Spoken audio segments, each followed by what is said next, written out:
You will not let him take me back. So, we started with health bars back on System Shock 2, and we were really, Irrational was always sort of at the forefront of the merger of shooters and RPGs, and it's always something I loved and championed, and as a company we have, and that was controversial even when we did, like, oh, you can't put a health bar over it, that's for RPGs. And for me, if the systems are going to be meaningful, if you don't have feedback of how effective various power-ups you do, it's difficult for the player to understand that you can turn off those elements if you want. I like them personally, and I think some people are going to hate them. And you have some people in the office like, no, I'm turning those off, and that's fine. I mean, we want people to play the game the way they want, but the RPG systems are actually quite deep, and I'd say deeper than BioShock 1's in the sense, quite deep for a first-person shooter. I don't want people to say like, we're not. Yes, we're not head-to-head with with World of Warcraft, but you have. You have 8 vigors that have like 2 modifications each and an alt fire for each. You've got, I think, 14 weapons with something like 2 to 5 upgrades each. You have gear. You have 4 gear slots and like 60 or some odd gear items that you can swap into those slots. A head slot, a body slot, and those systems all talk to each other. Like your gear can affect your weapons and vice versa. Everything speaks to everything else, and you can really have choice about how you grow your character, what your character sheet is. That's why we gave that handout today, so you can see what the kind of loadout Booker had in that combat that we showed. So, I think people who care about that stuff, and I'm definitely one of them, are going to be pleasantly surprised. That they're more present, I think, than they were in BioShock 1. So you can definitely sort of spec towards weapons if you want, and gear towards weapons or towards vigors. I find the game to be more fun when you're sort of using them sort of in conjunction with each other, because generally the vigors are not about doing a ton of damage. Generally the vigors are about strategic advantages and crowd control and traps. That's something people probably don't know about, is a lot of the vigors have a trap component where you can just hold down the trigger and place a trap with the object rather than, and it's generally more powerful, but the downside is somebody has to walk into it, and then there's all this gear that affects, changes traps and things like that.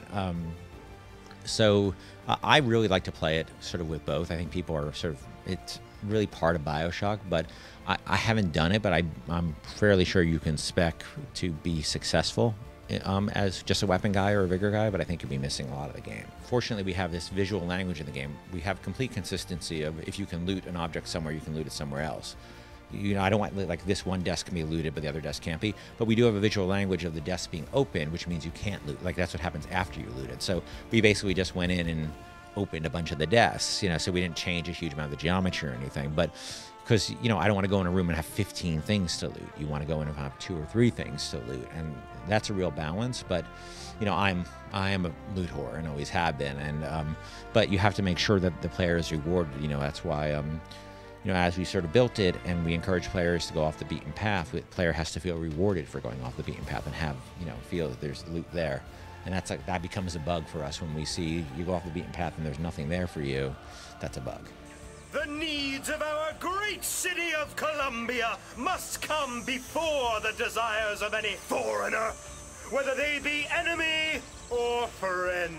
Because we very much went out of our way to never announce a multiplayer mode.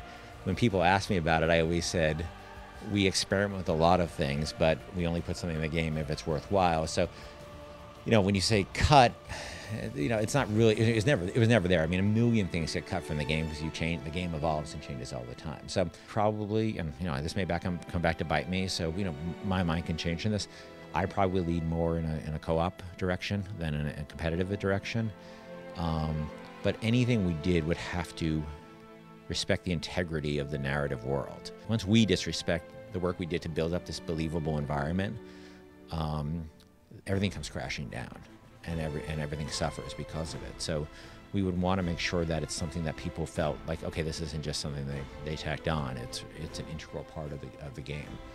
And so I don't know, and frankly, I I very generally don't think past the current project I'm on. So, like, I wish I was one of those guys who could plan 5 games in the future. But if you had asked me at the end of BioShock 1, what would you be doing next? I couldn't have imagined I would have told you, oh, this game set in 1912 in a city in the sky.